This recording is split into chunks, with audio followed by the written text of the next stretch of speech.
Bom, pessoal, boa tarde. Hoje vamos tratar de um assunto super bacana, super importante. Que vai ser sobre seleção de cor na abordagem com resinas compostas. Positivo. Como essa etapa é imprescindível para que a gente consiga ser previsível na escolha da melhor resina para cada situação clínica. Exatamente. Como entender as características dos dentes naturais para que a gente possa selecionar a resina mais apropriada, né, para cada caso. Como evitar repetição, né, Rafa? Isso é uma coisa importante, ganhar tempo. Ganhar tempo. Muitas vezes a gente acha que a escala Vita pode ser uma referência, né, para a gente fazer seleção de cor, mas o que é que você acha disso? Eu particularmente discordo totalmente, Sem imagino dúvida. que você igualmente. Sem dúvidas. A escala Vita não é parâmetro para a gente selecionar a cor de resina composta, justamente porque não permite, né, essas variações a nível de opacidade, a nível de translucidez, as características ligadas a cromo e a diferença, né, entre cada marca comercial.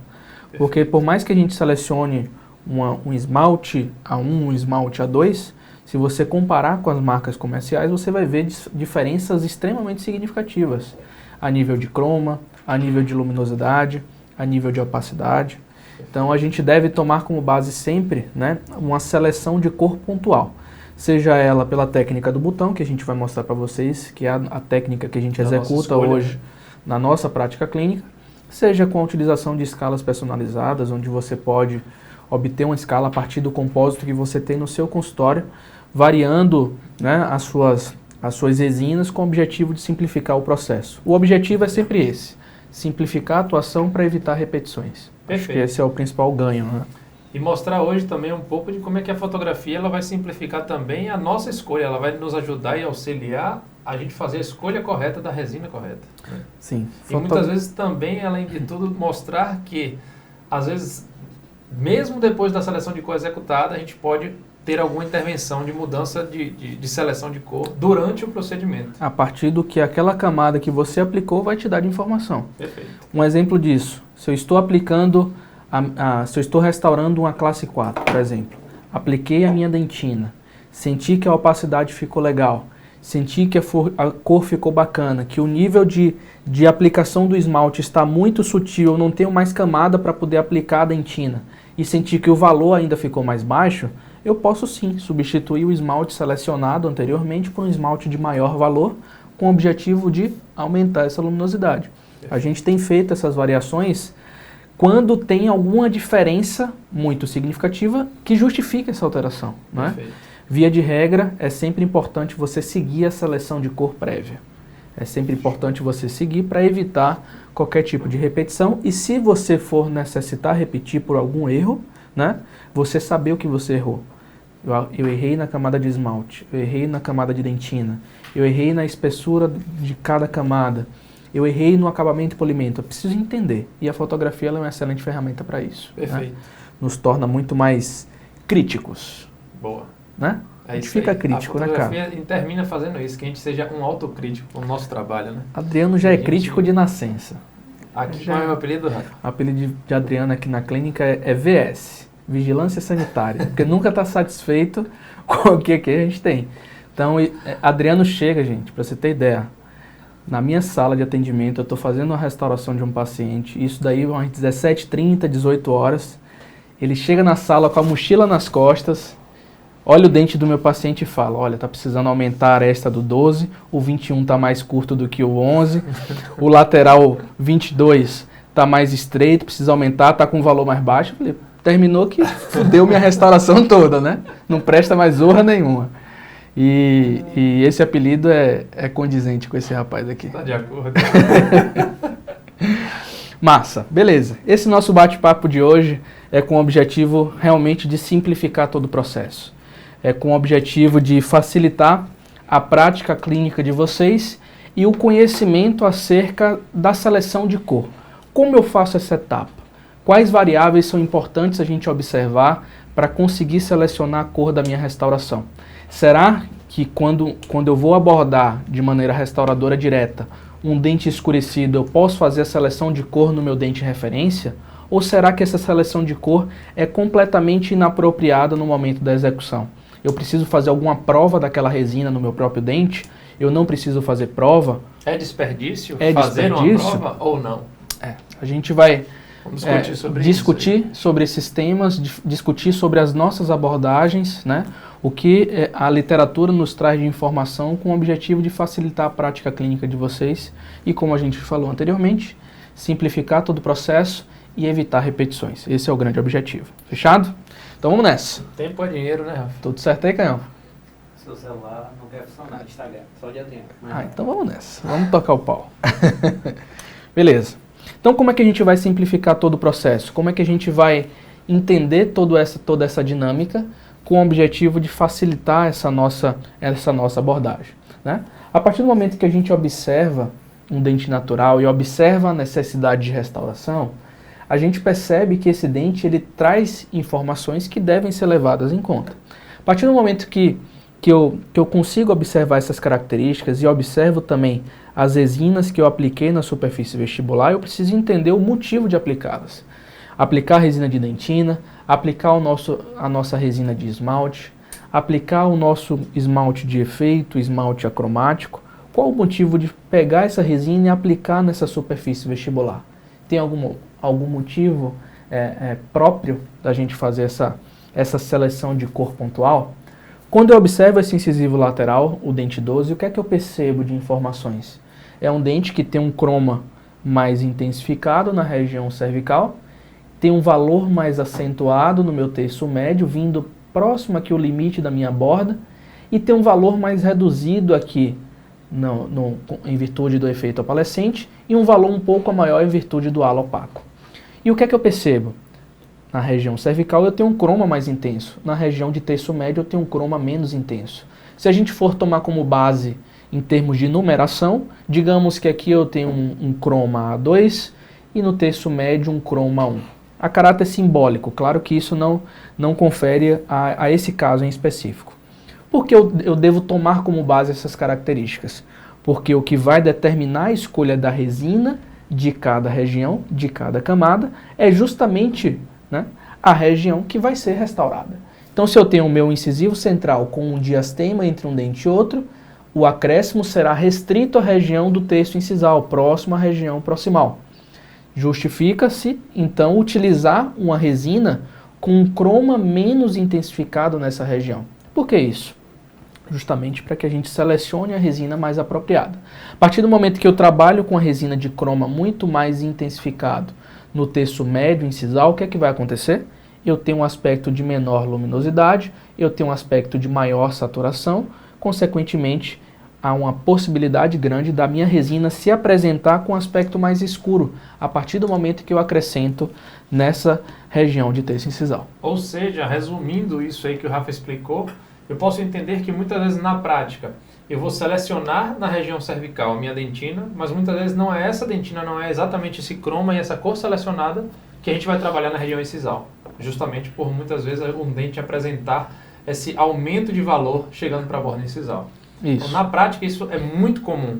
Assim como também é comum você utilizar na borda incisal a mesma cor selecionada. Mas muitas vezes é comum a gente fazer essa inversão.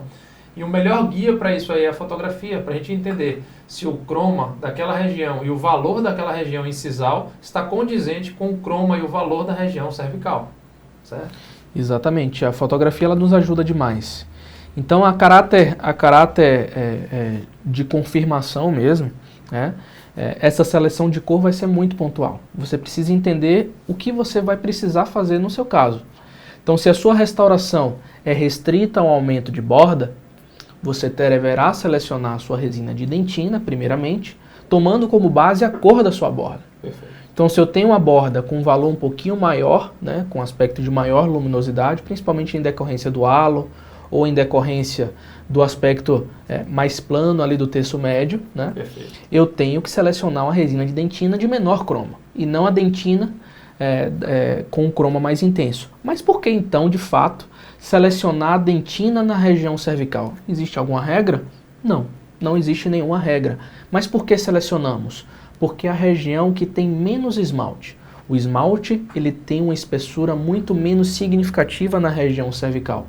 Portanto, eu tenho uma característica de visibilidade maior da dentina em decorrência da sua espessura. Perfeito. Mas essa nos região apresenta o máximo de similaridade possível com o resultado interno daquela unidade dentária. Mas essa região, eu tenho também o meu cemento. que tem uma característica de saturação muito mais intensificada, tem uma característica de croma mais intensificada. Então, por mais que eu selecione a cor da minha dentina na região cervical, eu preciso entender onde eu vou restaurar para selecionar a dentina baseado na região onde será restaurada. E não, né, naquela prova que a gente faz na região cervical. E vale ficar atento que muitas vezes essa dentina selecionada ela vai precisar ser modulada de alguma maneira. E muitas vezes através dos corantes, que é uma arma, é um elemento chave hoje no nosso dia a dia clínico. Os corantes e os pigmentos, eles permitem muitas vezes a gente fazer modulações que são assim o pulo do gato da restauração, muitas vezes. Diferenciando do comum, tentando trazer o máximo para a naturalidade possível daquele caso. A gente tem adotado um kit mais sucinto, né, poucas resinas para serem trabalhadas e utilizando sempre o corante como um artifício, né, para que a gente possa modular esse croma, para que a gente possa modular também a questão de luminosidade adotando essa ferramenta, que tem facilitado muito a nossa prática, né? Muito mesmo.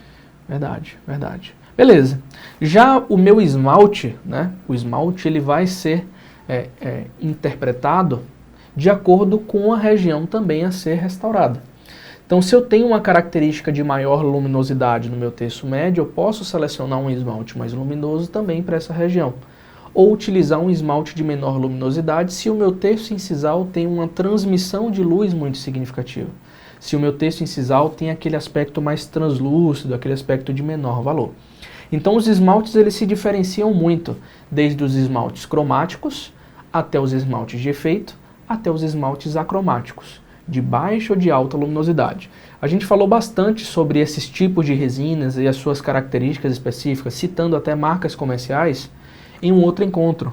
Se eu não me engano, foi o encontro número 2, Caio, que a gente falou sobre isso. Acho que sim. Acho que o 2 ou 3. Vocês podem conferir isso no nosso canal do YouTube, todos os encontros estão lá, para que vocês possam revisar caso vocês queiram, beleza? Então o esmalte ele vai ser aplicado de acordo com a região a ser restaurada. Então, digamos aqui que eu tenho o meu esmalte cromático sendo aplicado na minha região de terço médio. Essa região ela tem uma característica de croma maior para o meu esmalte A2 e o meu esmalte A1 tem uma característica de croma, né, menos intenso, um aspecto de maior luminosidade. Sim, toda vez que eu diminuo a luminosidade, toda vez que eu tenho um aumento do croma, eu reduzo também a luminosidade. Eu tenho um aspecto mais escuro. Isso é claro. Se eu tenho um dente com aspecto A3, ele é mais escuro que um dente com aspecto A1. Né? A mesma coisa funciona para a resina. Se eu seleciono uma resina mais escura, com aspecto de croma mais intensificado, ela é mais clara, objetivamente, né? Obviamente, do que uma resina de croma menos intensificado. Beleza. Selecionei o meu esmalte cromático na região de terço médio. É uma região que tem uma maior reflexão de luz em virtude do seu aspecto mais plano. Em virtude do terço médio, tem uma área chamada de área de espelho. É a área que vai mais refletir luz no seu dente, porque ela tem uma característica mais plana e mais vestibularizada, muitas vezes, tá? Já na região de terço incisal, eu tenho aqui a minha resina translúcida, nesse caso a Trans 30, e uma resina de efeito aplicada na minha região de borda incisal. Porque eu devo aplicar parte da resina fixando na borda e parte em direção ao fundo escuro da boca, justamente para verificar esses efeitos e comparar com um efeito já existente. Se eu tenho um efeito mais translúcido, eu seleciono uma resina mais translúcida. Se eu tenho um efeito mais azulado ou opalescente, eu seleciono uma resina com caráter opalescente. Se eu tenho um efeito opalescente extremamente visível, com aspecto extremamente acentuado, eu posso fazer a aplicação do efeito opalescente e, sobrepondo esse efeito opalescente, aplicar uma resina completamente translúcida, para que eu consiga visualizar de forma muito mais clara aquela translucidez. Uma coisa importante que a gente tem que entender, por isso que a gente chama de mapeamento cromático, é a gente entender que a região cervical, a região do terço médio e a região incisal, elas nos norteiam para que a gente tome decisões importantes na hora de restaurar.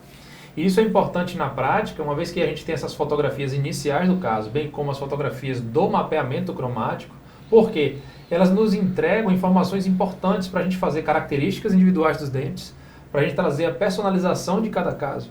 Então, não somente a cor base que a gente selecionou é o que a gente usa como referência. E a fotografia nos permite, muitas vezes, enxergar detalhes, trincas, manchas e detalhes que vão fazer diferença para que na hora da restauração final, na hora da estratificação das dentinas, bem como as aplicações dos efeitos, nós tenhamos um resultado mais natural possível. Né? Esse foi uma mudança muito significativa na nossa vida quando a gente entendeu isso. Sem dúvida, sem dúvida. E a fotografia como uma ferramenta fantástica, né, ela deve ser utilizada no decorrer do procedimento clínico. No transoperatório. O dente ele desidrata completamente. O dente ele tem um aspecto mais leitoso, mais luminoso a partir do momento que a gente faz o isolamento, seja relativo, seja absoluto, não importa. O dente ele vai perder as suas caracterizações originais. Quantas foram as vezes que durante o procedimento a gente voltou na foto inicial? Inúmeras. Para tomar a decisão do que a gente vai realizar, se a gente vai entrar com mais dentina, menos dentina, se vai entrar com mais efeito, menos efeito. Quanto de caracterização eu faço, quanto de pigmento eu aplico. Em qual localização o pigmento deve estar posicionado. Para fazer aquela mancha de fluorose, será que eu preciso aumentar tanto a espessura do meu pigmento ou é uma mancha mais específica? Então a fotografia ela vai me permitir visualizar isso com o dente no seu aspecto inicial. Perfeito. E não com o seu aspecto após o isolamento, que é completamente distinto do aspecto inicial. Isso pode ser feito de maneira muito simples, pelo próprio visor da câmera, bem como uma projeção para uma TV. Então o tempo todo nós estamos voltando atrás e revendo essas situações clínicas iniciais com o dente ainda hidratado, para que a gente realmente possa reproduzir o natural. Isso. Esse é o objetivo sempre, né, cara?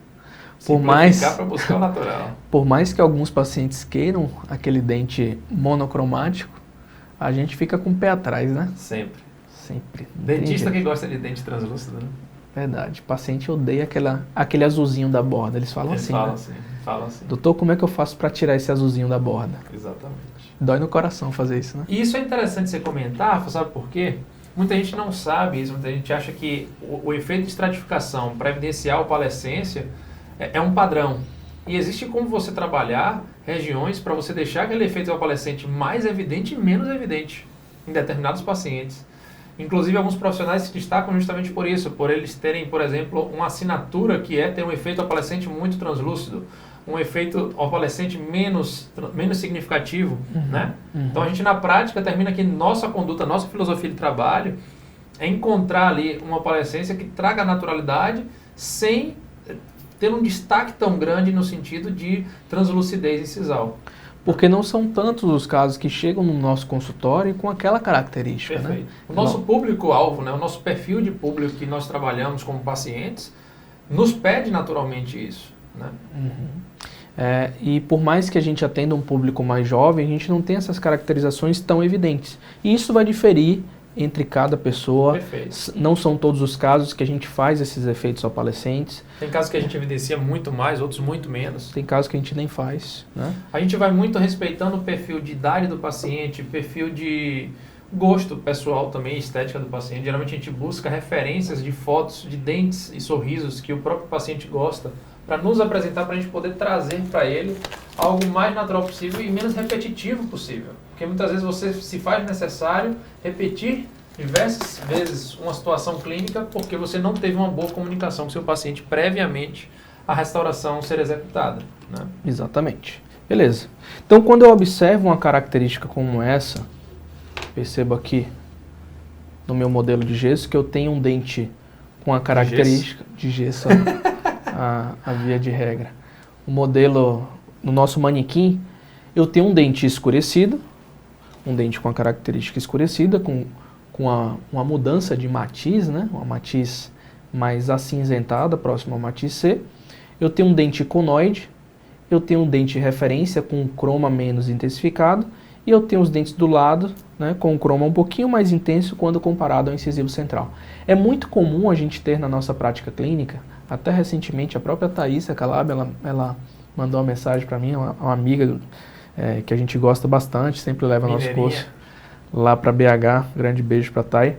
Ela mostrou um caso de uma paciente que tinha um valor muito acentuado do central e ela precisava repetir isso no central do lado oposto. E ela obteve um resultado com um cromo um pouquinho mais baixo, dente com um aspecto um pouco mais acinzentado. Ela me pediu, né, o que é que eu posso, como você pode me ajudar para conseguir solucionar esse caso? E a gente deu algumas algumas indicações de resinas, como aplicar, para que ela pudesse solucionar. Mas, de fato, pessoal, sempre a seleção de cor ela vai anteceder o preparo do seu remanescente. Sempre. Então, mesmo que você tenha um dente escurecido, sempre você vai fazer a seleção de cor com os dentes com um aspecto inicial. Ou seja, pouco importa o dente a ser restaurado, a cor final que ele esteja. Mas sim, você tem que ter uma base de referência de alguma unidade dentária ali para que a gente trabalhe com uma boa de uma referência. Exatamente. E o que me traz referência acerca de normalidade é o dente 21. O dente 21 tem uma característica mais luminosa, justamente para eu aplicar todas essas características no meu dente 11. Então eu percebo inicialmente, antes de fazer qualquer tipo de seleção de cor, eu preciso estudar o meu dente de referência. É um dente monocromático? É um dente que tem variações de croma? É um dente que tem translucidez de borda? É um dente que tem um aspecto mais luminoso restrito ao terço médio, um aspecto mais saturado no terço incisal, uma maior luminosidade nas arestas, nas cristas? É um dente que tem translucidez, que não tem translucidez? Porque tudo isso vai determinar a escolha da resina no momento da seleção de cor. Perfeito. Sim, a gente escolhe a resina também na seleção de cor. Não é simplesmente tirar a resina do tubo, colocar na frente, polimerizar, pedir para o paciente passar a língua e escolher a resina. Não, muitas vezes a gente coloca e retira as resinas que fogem completamente do meu dente de referência para selecionar a resina mais apropriada. Perfeito. Não é verdade? Perfeito. E você falou uma coisa super interessante e que todo mundo já aprenda isso desde já. Toda vez que a gente faz o mapeamento cromático através dessa técnica do botão, é super importante essa resina estar hidratada. Então o Rafa falou aqui há pouco, olha, passa a língua na frente da resina, justamente para você poder hidratar e deixar semelhante a região do dente ali. O dente de referência, bem como o botão da resina selecionado, para que você tenha um bom aspecto de mimetização da cor na prática de uso clínico, né?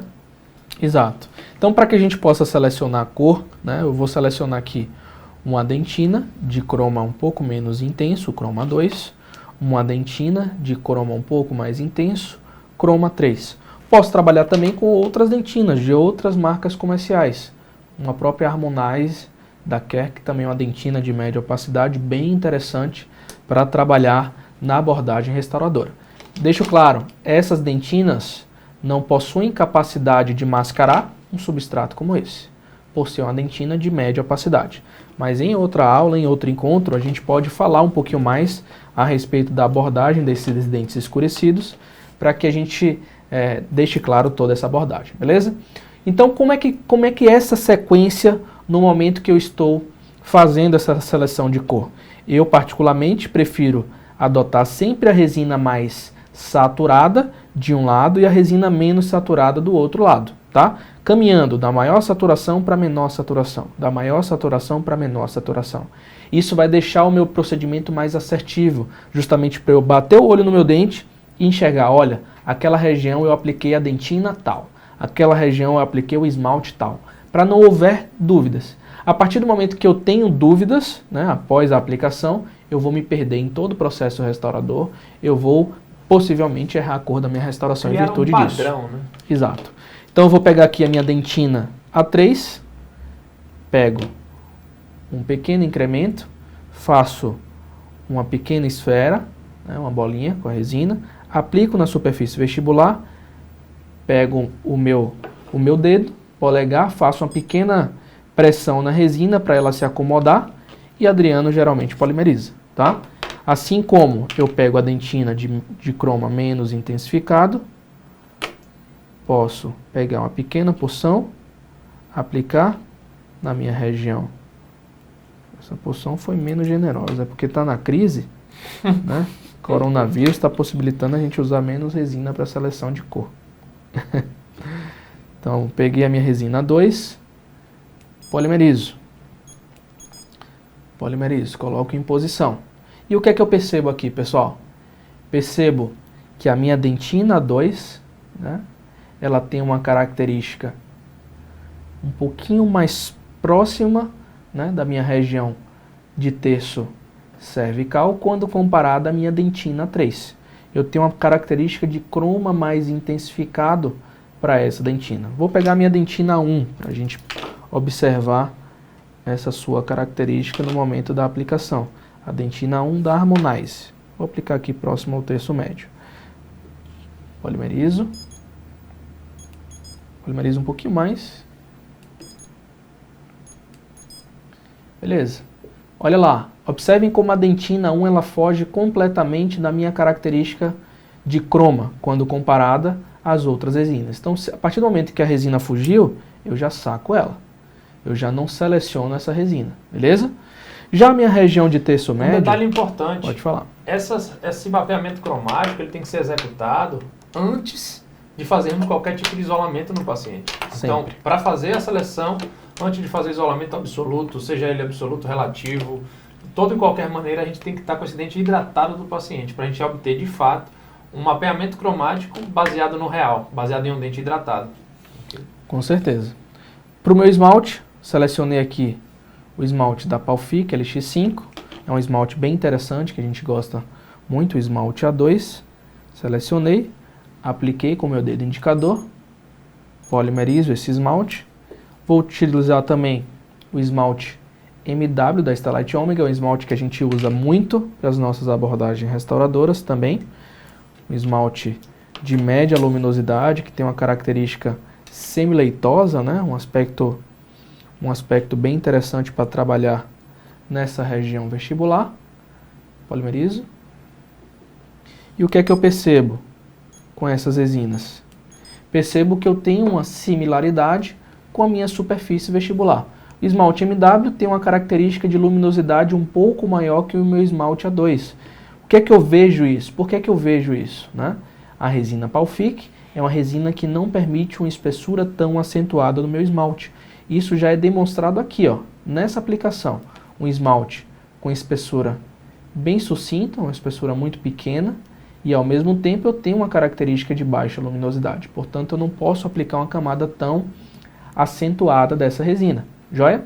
Já o meu esmalte MW, ele ficou bem próximo, né? Ficou bem condizente com a característica de luminosidade dessa minha região. Se eu tivesse, por exemplo, uma translucidez na minha borda, poderia trabalhar com um esmalte trans da forma ou com um esmalte incisal da forma. Se eu desejo, por exemplo, uma característica opalescente, posso trabalhar com um esmalte incisal, aplicando restritamente a essa região de borda, tendo cuidado para ficar uma parte desse esmalte para incisal, e um pouco do esmalte trans aplicando também nessa região de borda, com o objetivo de ter toda essa minha passagem de luz. Eu preciso obter essa característica. Percebam como essa resina, ela muda completamente a sua característica após a polimerização. Ela se apresenta mais translúcida, ela tem um aspecto de menor valor, percebam. Então a resina trans e a resina incisal possuem aspectos completamente distintos, tá? Apesar de serem translúcidas, elas possuem características diferentes. Não são todos os casos que a gente aplica as duas, não são todos os casos que a gente faz a aplicação dessas duas resinas. Rafa, chegou uma pergunta da Fernanda Saraiva. A dentina, dá um clique aí, ó. Lá embaixo. Aí, garoto. A dentina da Z350 de alta opacidade, sim, é uma dentina de alta opacidade que você pode utilizar também para mascarar substratos desfavoráveis, tá? A gente gosta bastante dessa resina quando eu tenho, por exemplo, aquela região de valor mais reduzido, ou quando eu tenho aquela característica dos lóbulos da dentina extremamente evidenciados, com aquele valor bem acentuado. Eu posso trabalhar com essa dentina com o objetivo de ter essa característica de maior luminosidade em função da sua alta opacidade. Lembre-se, sempre os sistemas que possuem dentina, corpo e esmalte, esses três níveis de opacidade, possuem dentinas de maior opacidade. Essas dentinas possuem maior opacidade, por exemplo, que as dentinas da Empress, que as dentinas da Harmonize. Isso significa que a dentina da forma, por ter a característica de corpo no seu sistema, possui uma opacidade maior que esse tipo de dentina. Beleza? Nos cursos a gente costuma brincar muito, fazendo uma definição própria, que é o seguinte. Quando você tem um sistema de 3 passos, sendo esmalte, 3 opacidades, né, sendo esmalte, corpo e dentina, essas dentinas elas têm uma opacidade muito significativa, que inclusive tem que ter cuidado para se utilizar. Então, na maioria das vezes, a depender do nível do que está o substrato da unidade dentária, a gente muitas vezes termina trabalhando com o corpo como se fosse a dentina, caso eu não necessite de uma opacidade tão intensa para mascarar.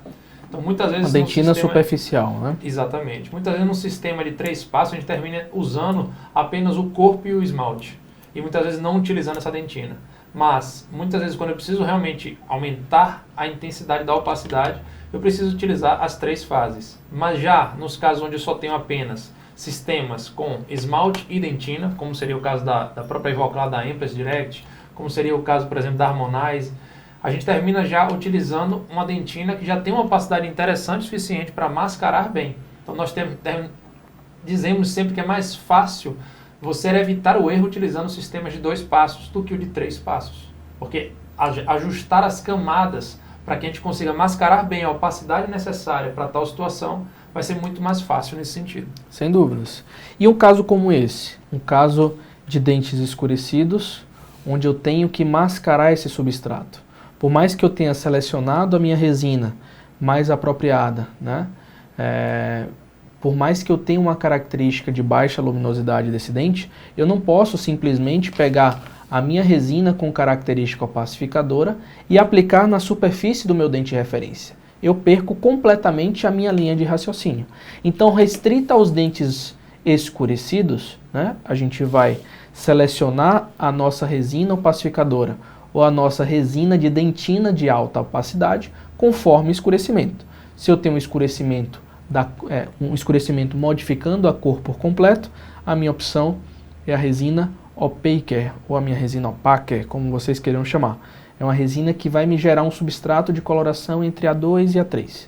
Se eu tenho uma característica de croma mais acentuado, ou seja, se eu tenho um dente de coloração A3 e desejo ir para o A1 somente modificando o croma sem alterar a cor, né, eu posso trabalhar com a resina de dentina de alta opacidade, ok? Então, para esses tipos de substratos, pessoal, como é que você vai selecionar a cor da resina? Você não vai condicionar a superfície do seu dente, você vai finalizar o preparo, tá? Finalizou o preparo, não condiciona, utiliza, por exemplo, uma broca multilaminada somente para refinar, para não ter nenhuma retenção da resina que você aplicar, e você vai pegar a sua resina com a característica opacificadora e aplicar na superfície. Sim, você vai precisar aplicar a sua resina para verificar se ela vai ter o papel de mascarar aquele substrato por completo, repercutindo numa coloração mais próxima, né, do seu dente de referência. Então, seleção de cor desse tipo para dentes escurecidos é mapeamento no próprio dente, mapeamento na própria restauração. Confere, Adriano? Perfeito. Dessa forma você vai conseguir ser muito mais, né, muito mais inteligente no momento que você aplica, no momento que você regulariza toda a superfície, para no momento posterior você utilizar o seu próprio pigmento ou utilizar uma camada mais sutil ou uma camada mais intensificada para corrigir essa cor. Ou até mesmo você aplicar a resina e perceber se aquela adequação que você fez, aquele preparo foi suficiente ou não. Muitas vezes, a partir do momento que eu aplico e senti que o opacificador não conseguiu mascarar aquele escurecimento, eu posso sim sacar a resina que eu fiz, que eu utilizei para opacificar, preparar um pouco mais com o objetivo de ter mais espaço para opacificar aquele substrato. E aí eu consigo ter muito mais facilidade, consigo ter muito mais dinâmica, né, nesse momento de trabalhar com substratos desfavoráveis. Temos uma pergunta ali da Júlia Nunes. A resina Palfic WE é indicada somente como última camada em dentes clareados? Não. Ela pode ser trabalhada em dentes clareados ou não, depende da sua necessidade.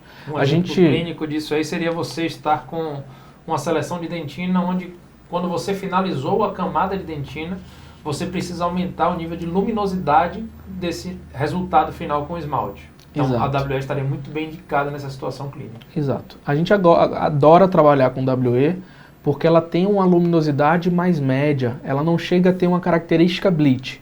né, para dentes clareados. Ela consegue ter uma luminosidade mais intermediária, onde eu consigo trabalhar em diversas situações clínicas, desde dentes mais saturados até dentes menos saturados. É como se fosse um esmalte coringa.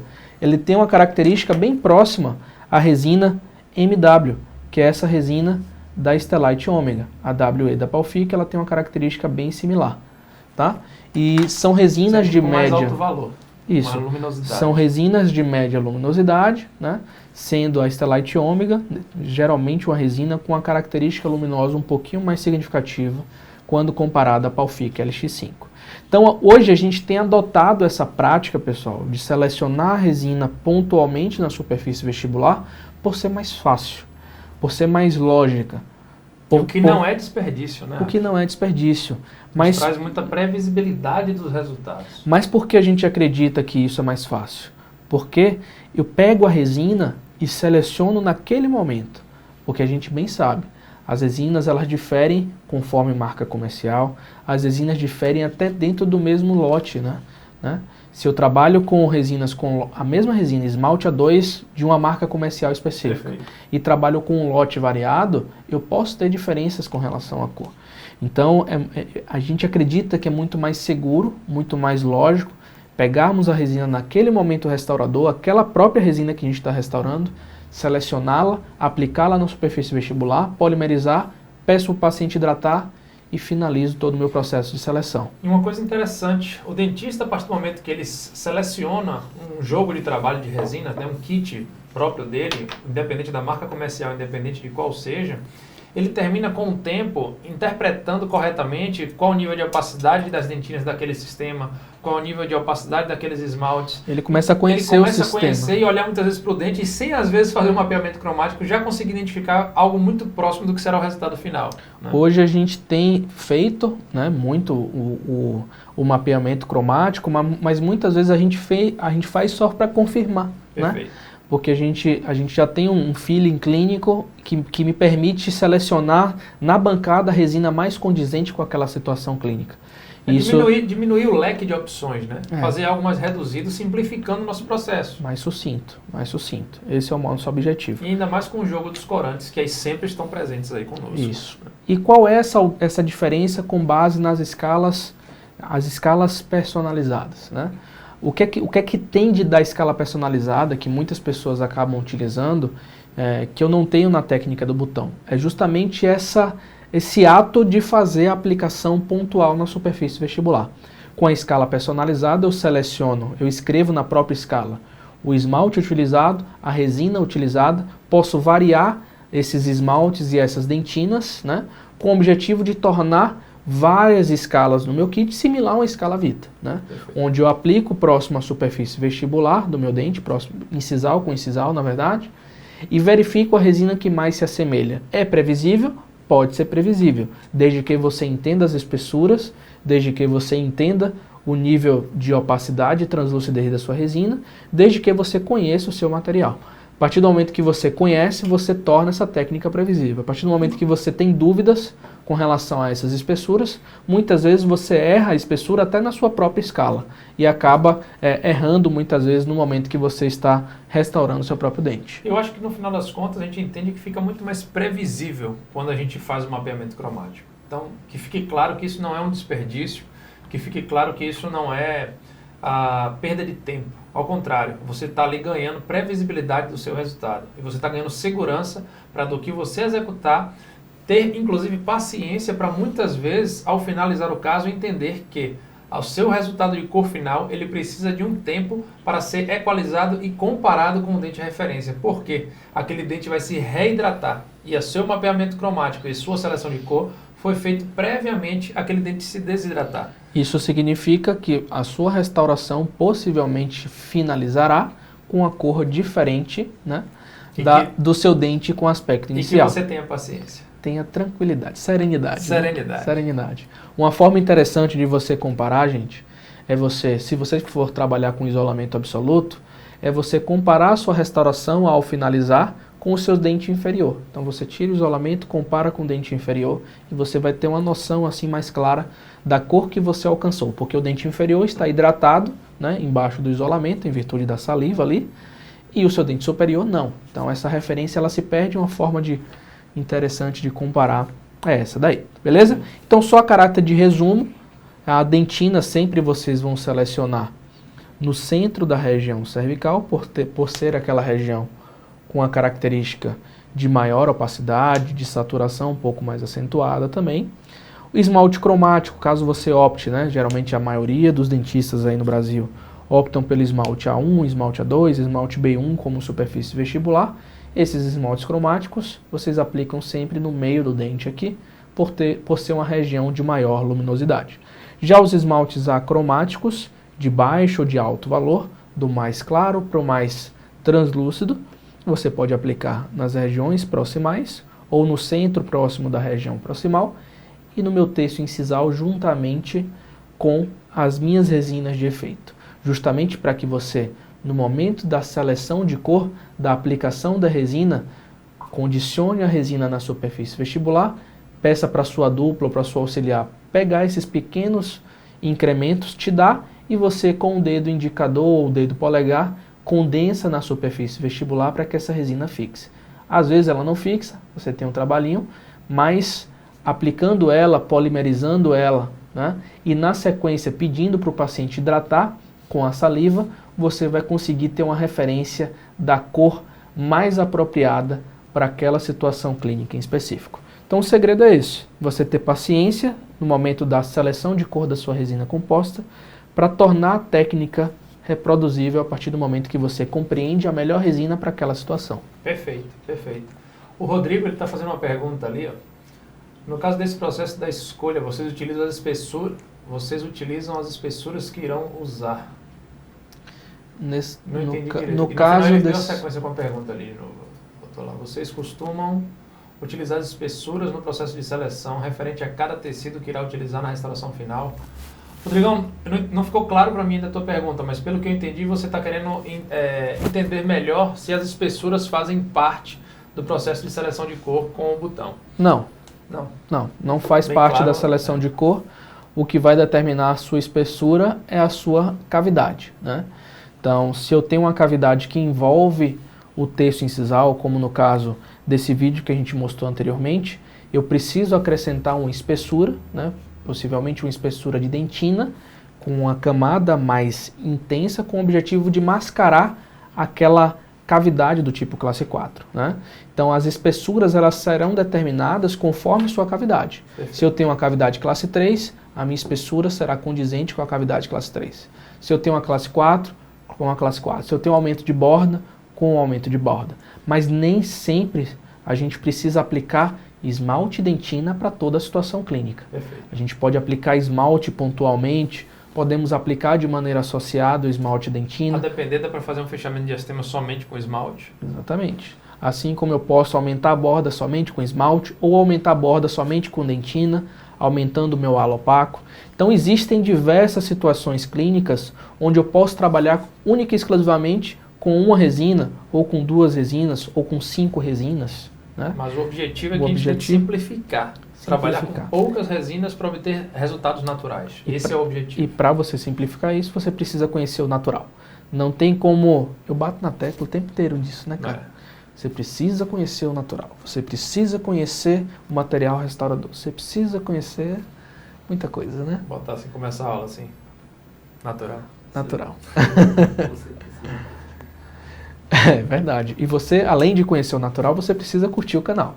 Então não esqueçam, gente, de curtir esse vídeo, curtir o nosso canal, se inscrever no nosso canal para poder acompanhar todo esse conteúdo que a gente vem trazendo ao longo das semanas, compartilhando um pouco dessa nossa vivência, dessa nossa filosofia de trabalho, justamente trazendo os caminhos para que vocês possam acertar a cor das suas resinas compostas, bem como entender a dinâmica de todo o processo restaurador envolvendo esse material fantástico. E entender que resina é um material fantástico e muitas vezes subindicado, né? E muitas vezes existe a sobreindicação de nossos colegas dentistas em prol da falta de segurança com esse material fantástico que é a resina composta. Então, hoje o objetivo da gente estar fazendo esse encontro, estar fazendo isso, é trazer informação e mostrar que a resina composta ela é possível sim ser o material de escolha principal para você restaurar os seus casos, reabilitar os seus casos.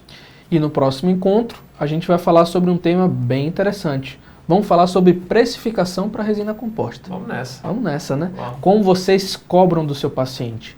Como vocês precificam o seu trabalho mediante a sua situação atual?